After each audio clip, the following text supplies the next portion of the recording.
नमस्कार मित्रांनो, स्वागत आहे तुमचं आपल्या चॅनेलवर. आज आपण SRPF गट क्रमांक 13 गडचिरोली 19 एप्रिल 2026 रोजी झालेल्या पेपरचे अंकगणिताचे संपूर्ण स्पष्टीकरण आज आपण येथे पाहणार आहोत. चॅनेलवर नवीन असाल तर सबस्क्राईब करायला विसरू नका. चला तर मग सुरुवात करूया. क्रमांक 26वा प्रश्न आहे हा पेपरमधील. या एका संख्येला 9ने भागल्यास बाकी 8 उरते आणि 10ने भागल्यास बाकी 9 उरते, तर ती संख्या कोणती? एकतर दोन मेथडनी हा प्रश्न सोडवता येतोय आपल्याला. तर पहिली मेथड काय बघा, 9ने भागल्यावर बाकी 8 उरते. तर ऑप्शनवरून जाऊया आपण. आणि ऑप्शन क मध्ये काय आहे, ज्यावेळी 89 आहे याला जेव्हा 9ने आपण भागतोय, 9 81 आणि 81 89 वजा 81 किती बाकी उरते? 8 उरते. आणि जेव्हा याला 10 भागतोय, 89ला जेव्हा 10 भागतोय, 10 8 80 10 8 80 आणि 89 वजा 80 किती उरतं ह्याचं? 9 बाकी उरते. म्हणजे पर्याय क्रमांक क आपलं उत्तर असेल. दुसरी मेथड आपली कोणती आहे? तर सुरुवातीला काय करायचं, हे जर छोटा नंबर आला की आपण असं काढू शकतो. हे जर मोठा नंबर असेल तर दुसरी मेथड कोणती आहे बघा, एका संख्येने 9ने भागल्यास बाकी 8 उरते. म्हणजेच 9 वजा 8 किती येते? 1 येईल. आणि 10ने भागल्यास बाकी 9 उरते म्हणजे 1 येईल. तर ती संख्या कोणती? आता आपल्याला काय करायचंय, 9ने भागल्यास आणि 10ने भागल्यास म्हणजे 9 आणि 10 यांचा आपल्याला लसावी घ्यायचा आहे. लसावी कसा काढतोय आपण? 3 गुणिले 3 अवयव पाडतोय. 9चे अवयव 3 गुणिले 3, 10चे अवयव 2 गुणिले 5. आता याचे लसावी कसा येईल? 3/2 येईल. 3 गुणिले 3 म्हणजे 3/2 येईल. 2 × 5. याचा लसावी काय येईल? 3/2 × 2 × 5 म्हणजे 90 याचा लसावी येईल. आणि 90 वजा हा 1 जो आहे तो करायचा. 90 वजा 1 89 म्हणजे आपलं उत्तर. दुसऱ्या मेथडने सुद्धा आपलं उत्तर काय आलेलं आहे? 89 आलेलं आहे. ऑप्शन क्रमांक क आपलं उत्तर असेल.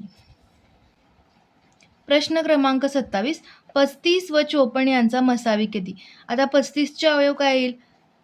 5 1 गुणिले 5 गुणिले 7 7 5 35.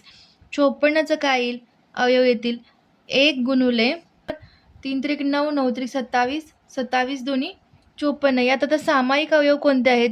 1 शिवाय कोणताही सामायिक अवयव यामध्ये नाही आहे. म्हणून हा काय असेल? 1 हा काय असेल? त्याचा मसावी असेल. 1 मसावी असेल. पर्याय क्रमांक अ आपलं उत्तर असेल. प्रश्न क्रमांक 28.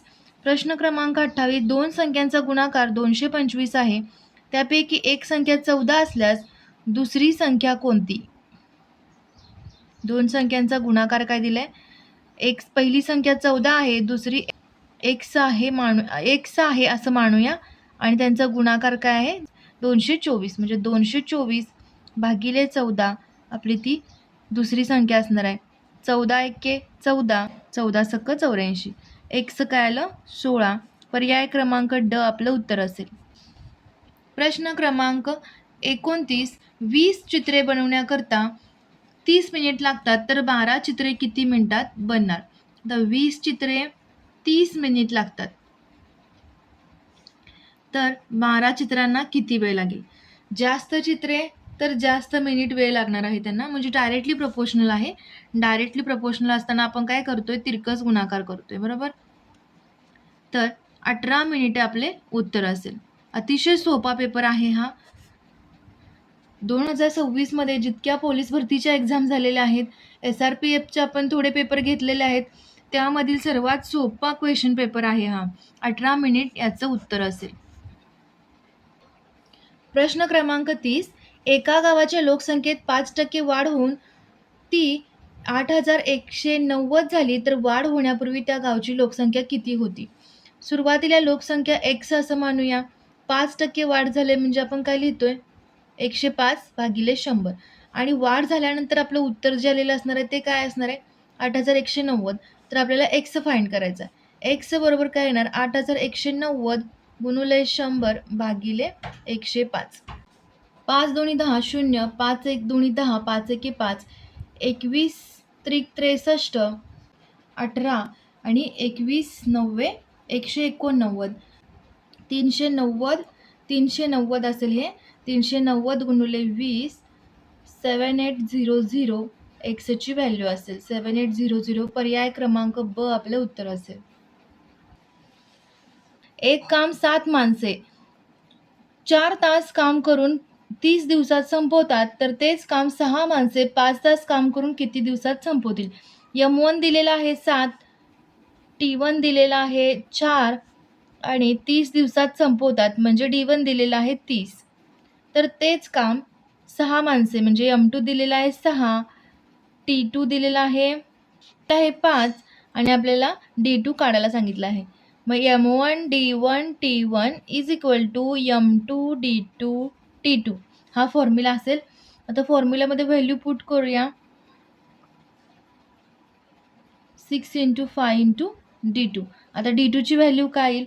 7 गुणिले 4 गुणिले 30 भागिले 6 गुणिले 5. 6 म्हणजे 30, हे 5 5 कट होईल, 28 आपलं उत्तर असेल. दिवस किती दिवसात?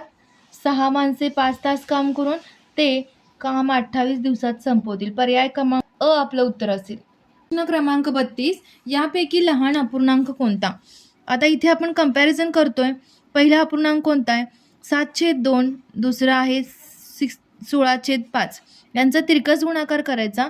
7 गुणिले 5 16 गुणिले 2 35 येईल आणि 32 येईल. आता इथे लहान अपूर्णांक विचारलाय त्यामुळे आपलं उत्तर असेल 16/5. या दोन्हीपैकी 16/5 हा अपूर्णांक लहान आहे. आता 16/5 कंपॅरिझन 19/6 बरोबर करायचं आहे. 16 गुणिले 6 19 गुणिले 5 16 सख 96, 19 5 95. पुन्हा लहान कोणता आहे? 19/6. 19/6चं कंपॅरिझन आपण शेवटचा नंबर कोणता आहे? 22/7 सोबत करतोय. पुन्हा तिरकस गुणाकार 19/7 22 गुणिले 6 132 होईल, 33 होईल. आता यापैकी लहान कोणता आहे? 132. म्हणून पर्याय क्रमांक ड आपलं उत्तर असेल. 22/7 हा अपूर्णांक सर्वात लहान अपूर्णांक आहे. प्रश्न क्रमांक 33. एक पाण्याची टाकी एका नळाने 6 तासात भरते तर दुसऱ्या नळाने ती 12 तासात भरते. दोन्ही नळ एकाच वेळी चालू ठेवल्यास ती टाकी किती वेळात पूर्ण भरेल? आता इथं आपल्याला काय दिलंय? ए समजा पहिला नळ म्हणजे आपण ए घेऊया, ती 6 तासात भरते. दुसऱ्या नळाने म्हणजे बी या नळाने 12 तासात भरते. दोन्ही नळ एकाच वेळी चालू ठेवल्यास ती टाकी किती वेळात पूर्ण होईल? एकतर आपण कसं करू शकतोय? 1/(a + b) असं करू शकतोय. म्हणजे 1/(1/6 + 1/12) हे सॉल्व करू शकतोय किंवा डायरेक्टली काय करू शकतोय? 6 गुणिले 12 भागिले 6 अधिक 12. आता हे किती होईल? तर 4 तास आपलं उत्तर येईल. जेव्हा तुम्ही हे सॉल्व कराल, हे काय होणार? तिरकस गुणाकार घेतलाय आपण. आता हे 72 न्यूमरेटरला येते, डिनॉमिनेटरला 12 अधिक 6 18, 18 चौक 72 म्हणजे 4 तास आपलं उत्तर येईल. दोन्ही मेथडनी पण आपलं सेम उत्तर आलेलं आहे. प्रश्न क्रमांक 34. एका कारचा वेग 60 किलोमीटर प्रति तास असल्यास 4 तासात ती कार किती किलोमीटर अंतर पार करेल? आता इथं वेग दिलेला आहे आपल्याला 60 किलोमीटर प्रति तास, वेळ दिलेला आहे 4 तास, किती किलोमीटर अंतर पार करेल असं विचारलेलं आहे. म्हणजे अंतर बरोबर काय असते? वेग गुणिले वेळ. आपलं उत्तर असेल 60 गुणिले 4 240 किलोमीटर. पर्याय क्रमांक अ आपलं उत्तर असेल 240 किलोमीटर. प्रश्न क्रमांक 35. एका व्यापाऱ्याने वस्तूची किंमत 30% वाढवली व नंतर 10% सूट दिली तर किती टक्के त्या व्यवहारात नफा झाला? आता मूळ किंमत वस्तूची 100 घेऊया. मूळ किंमत समजा मूळ किंमत किती आहे? 100. आता त्या वस्तूची किंमत 30% वाढवली म्हणजेच काय केले? 100 जी मूळ किंमत आहे 30% वाढवली म्हणजे आपण कसं लिहितोय? 130 भागिले 100. नंतर 10% सूट दिली म्हणजेच कसं करतोय? 100 वजा 10 करतोय. म्हणजेच काय आलं? 90 भागिले 100. आता याचं उत्तर किती येते बघायचं आपले. 100 कॅन्सल झाले. 117 आपलं उत्तर आलेलं आहे. म्हणजे नफा किती झालेला असणार आहे? 117 मूळ किंमत आहे, व्यवहारात नफा झालेला असणार आहे. पर्याय क्रमांक क आपलं उत्तर असेल. 17% या व्यवहारात नफा झालेला आहे. प्रश्न क्रमांक 36. एका व्यापाऱ्याने एक सायकल 24 रुपयाला घेऊन 2880 रुपयाला विकतो, तर त्याला शेकडा नफा किती झाला? अतिशय सिंपल पेपर आलेला आहे. जेवढे बेसिक प्रश्न आहेत प्रत्येक चॅप्टरवरचे तेच प्रश्न आलेले आहेत तिथे. तर विक्री किंमत दिलेली आहे, खरेदी किंमत दिलेली आहे, पर्सेंटेज नफा काढायचा आपल्याला. तर फॉर्म्युला काय आहे? नफा कधी होतोय? ज्यावेळी विक्री किंमत मोठी असते खरेदी किंमतपेक्षा, त्यावेळी आपल्याला नफा होत असतोय. आणि नफा पर्सेंटेज असू दे किंवा तोटा पर्सेंटेज असू दे, नेहमी डिनॉमिनेटरला म्हणजे छेदस्थानी असतो काय? खरेदी किंमत असते गुणिले 100. हा एक स्टँडर्ड फॉर्म्युला आहे. काय आहे? 2880 वजा खरेदी किंमत आहे 2400 डिवाइड काय होणार? खरेदी किंमत गुणिले 100. हे 2 शून्य निघून गेल्या. याची वजाबाकी किती येईल? 480 भागिले 24. 20% काय आलेला आहे? पर्सेंटेज नफा आलेला आहे. 20% पर्सेंटेज नफा आलेला आहे. पर्याय क्रमांक अ आपलं उत्तर असेल.